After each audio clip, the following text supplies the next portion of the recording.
Bonjour à tous, ici Isabelle Tremblay, professeure de comptabilité au Collège La Cité. Alors, cette vidéo est la suite de la première capsule sur les coûts de revient standard et l'analyse des freins directs de fabrication. Alors, dans la première capsule, nous avons vu comment établir les standards. Alors, juste un rappel qu'on va établir ces standards-là, en fait, quand on va mettre en place la production d'un nouveau produit, puis on va utiliser les standards pour établir les budgets. OK? Alors, quand on arrive à la fin de l'année financière ou à la fin d'un mois, au moment où ce que l'entreprise veut faire un certain contrôle entre les coûts qui ont été réellement engagés et les coûts qui étaient prévus, elle va analyser en fait les écarts. Donc, qu'est-ce qu'un écart en fait? Par définition, c'est la différence entre les coûts et les quantités standards des intrants et les coûts et les quantités réelles de ces intrants. Donc, ça va être la différence en fait entre qu'est-ce qu'on avait budgété puis qu'est-ce qui a été réellement dépensé. Quand on parle des intrants, juste un rappel qu'on parle de la matière première, de la main-d'œuvre directe et des freins directs de fabrication. L'analyse des écarts va nous permettre de dire si l'écart est attribuable de 1 à la quantité ou au prix qu'on a payé pour les différents intrants. Okay. Donc, cette image-là qui vient du livre de Les fondements de la comptabilité de gestion illustre bien en fait qu'est-ce qu'on va vouloir analyser. Alors, je vous l'explique brièvement. Qu'est-ce qu'on a ici à gauche?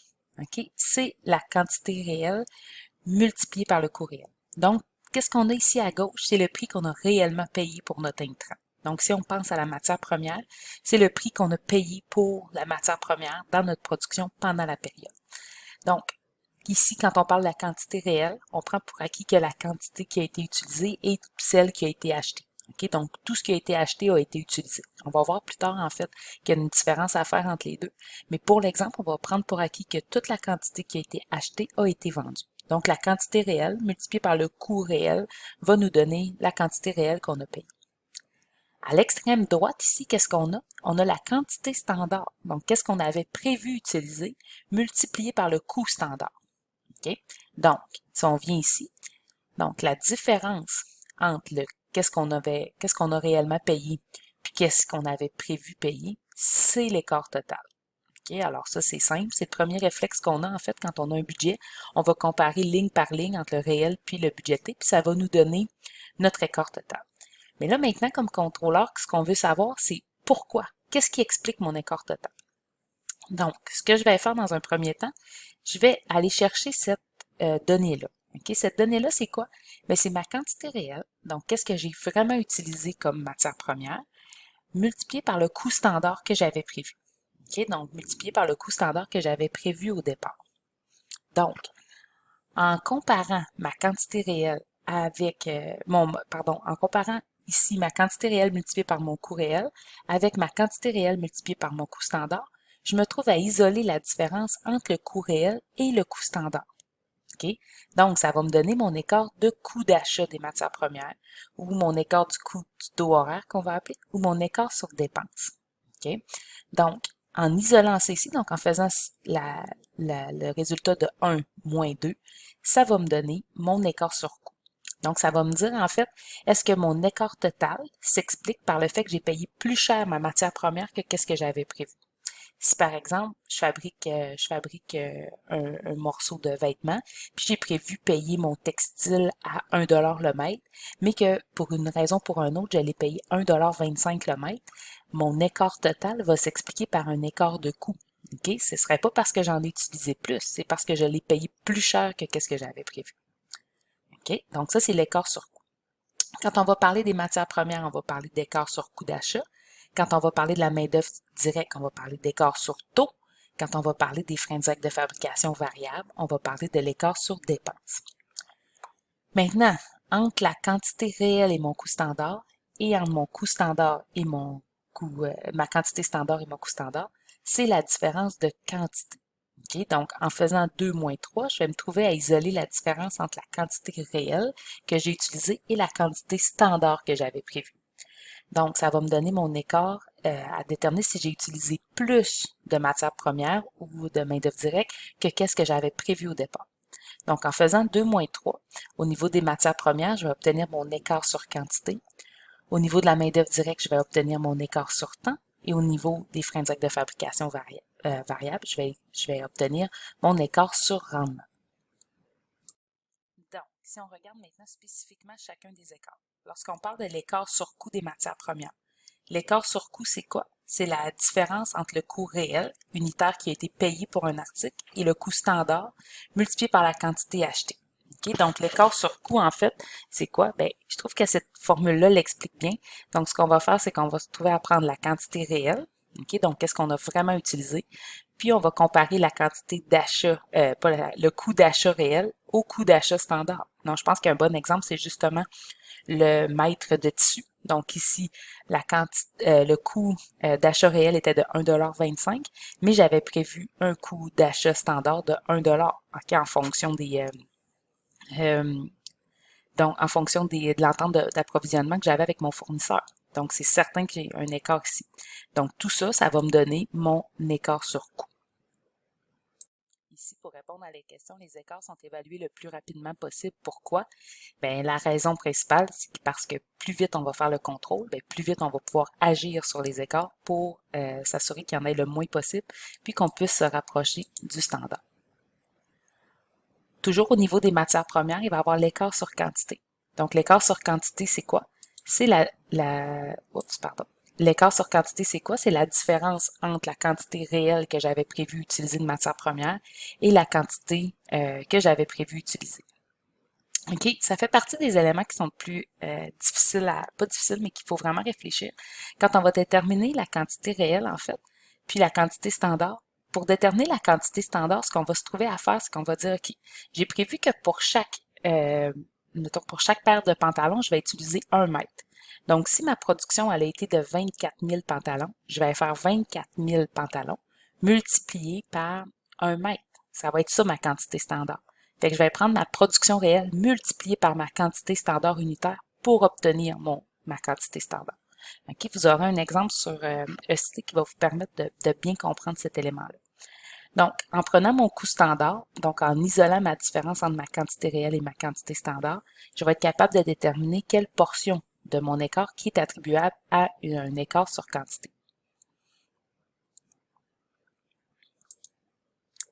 Donc, maintenant au niveau des écritures. Donc, ça a l'air compliqué, mais c'est pas compliqué. Premièrement, c'est l'achat des matières premières. Donc, quand je fais l'achat des matières premières, c'est l'écriture que je connais. Donc, ici, stock de matières premières fournisseur.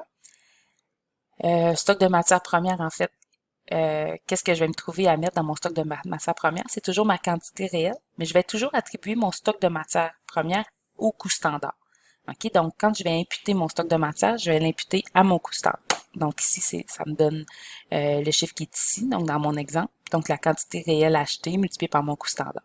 Au niveau des fournisseurs, j'ai pas le choix d'indiquer le prix vraiment que j'ai payé. Okay? Donc, même si j'appellerais mon fournisseur puis je lui dirais non, c'était 1 $ que j'avais prévu, si lui me charge 1,25 $, c'est ce que je vais devoir lui payer. Donc, ma quantité réelle achetée multipliée par mon coût réel, ça va me donner le montant que je vais imputer à mon compte de fournisseur. Donc, la différence entre les deux, qu'est-ce que c'est? Ben, c'est mon écart sur prix. Okay? Donc, c'est mon écart sur coût d'achat. Donc, si je reviens en arrière, ce serait exactement la même formule que je vais indiquer ici. Au niveau de l'utilisation des matières premières, donc si je reviens au stock des matières premières ici, donc je vais créditer le stock de matières premières pour la quantité que je vais utiliser. Je vais prendre ma quantité réelle que j'ai utilisée, multipliée par mon coût standard. Encore une fois, là, ici, dans mon exemple, c'est le même montant parce que toute la matière que j'ai achetée, c'est elle que je vais utiliser. Le montant que je vais imputer au stock de produits en cours, vu que je suis en système de coût de revient standard, ça va toujours être au standard. Donc, je vais toujours mettre ma quantité standard multipliée par mon coût standard. Okay? La différence entre les deux, bien, ça va me donner mon écart sur quantité. Donc, la quantité réelle utilisée moins ma quantité standard, ça va me donner mon écart sur quantité. Donc, c'est les écritures liées aux matières premières. Au niveau de la main-d'œuvre directe, c'est toujours le même principe. La seule chose qui change, c'est les valeurs qui sont prises en compte. Donc, quand on parle de l'écart sur taux, en fait, c'est la différence entre le taux réel de ma main-d'œuvre directe puis le taux standard que j'avais prévu au moment de l'établissement de ma fiche de coût de revient standard. Donc, comment je vais obtenir mon écart sur taux? Je vais prendre mes heures réelles que j'ai vraiment utilisées. Donc, si j'ai dit que ça prenait 2 heures pour produire ma paire de pantalons, je vais prendre mon 2 heures, puis je vais comparer le taux réel que j'ai payé. Donc, si j'ai payé ma main-d'œuvre 14 $, puis j'avais prévu la payer 13 $. Donc, dans ce cas-là, j'aurai un écart favorable. OK? Donc, j'ai payé moins cher ma main-d'œuvre. L'écart sur temps, en fait, c'est que là, je vais comparer combien de temps ça a pris à ma main-d'œuvre pour faire le travail, donc pour faire pour compléter la production, comparativement à ce que j'avais prévu au niveau standard. Donc, si j'ai prévu que ça prenait 2 heures pour faire le travail, puis que finalement, j'estime que ça leur a pris en moyenne 2,5 heures, bien, ça expliquerait un écart sur temps.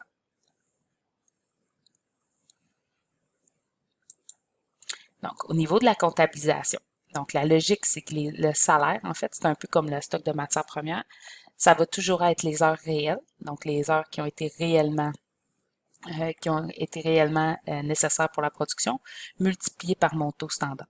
Au niveau du salaire à payer, comme dans le cas des fournisseurs, le montant qui va être versé à mes employés, c'est les heures réelles multipliées par le taux réel. Okay? La différence entre les deux montants, c'est mon écart sur taux. Au niveau de l'écart sur temps, c'est le stock de produits en cours. Comme dans le cas des matières premières, on va toujours affecter le stock de produits en cours au niveau des standards. Donc, les heures standards multipliées par le taux standard. Au niveau des salaires, ça va être les heures réelles multipliées par le taux standard, qui est le montant ici, puis l'écart entre les deux. Mais ça va être mon écart sur temps.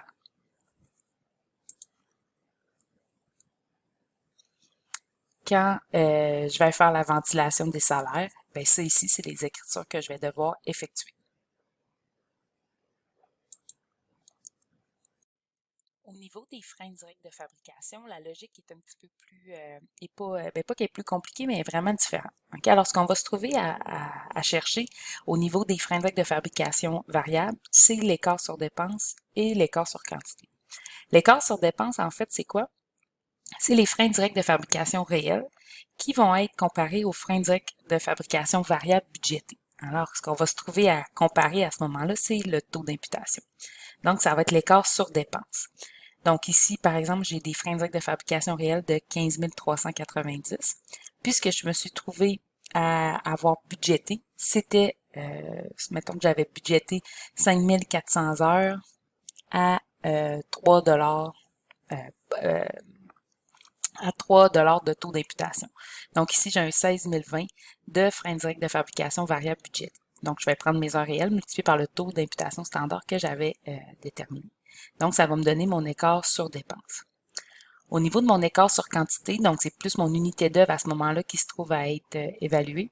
Au niveau des freins directs de fabrication variable, on va parler de l'écart sur rendement.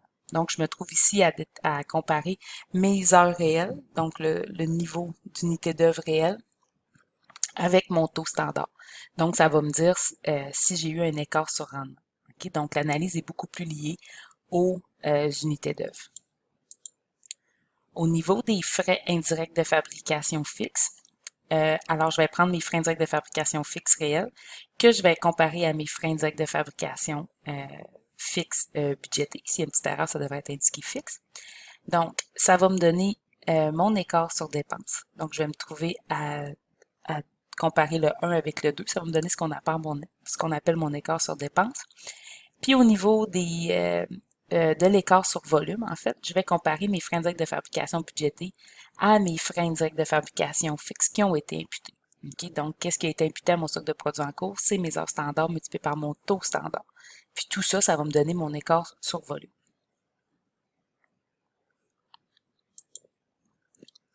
Maintenant, qu'est-ce qu'on a ici? C'est la manière de comptabiliser les écarts. Alors, lorsqu'on va arriver aux frais indirects de fabrication, qu'est-ce qu'on va se trouver à débiter ici? C'est mes frais indirects de fabrication fixes qui ont été imputés. Donc, ici, ça sera mis au stock de produits en cours.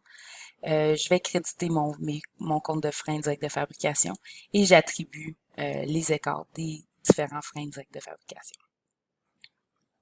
Donc, c'est ce qui conclut en fait l'analyse des écarts pour les différents intrants dans un système de production.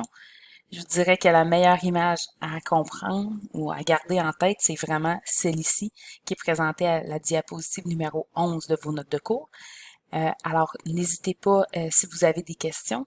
La pratique va également vous aider. C'est un concept qui est vraiment important ici, l'analyse des standards. Au plaisir, au revoir.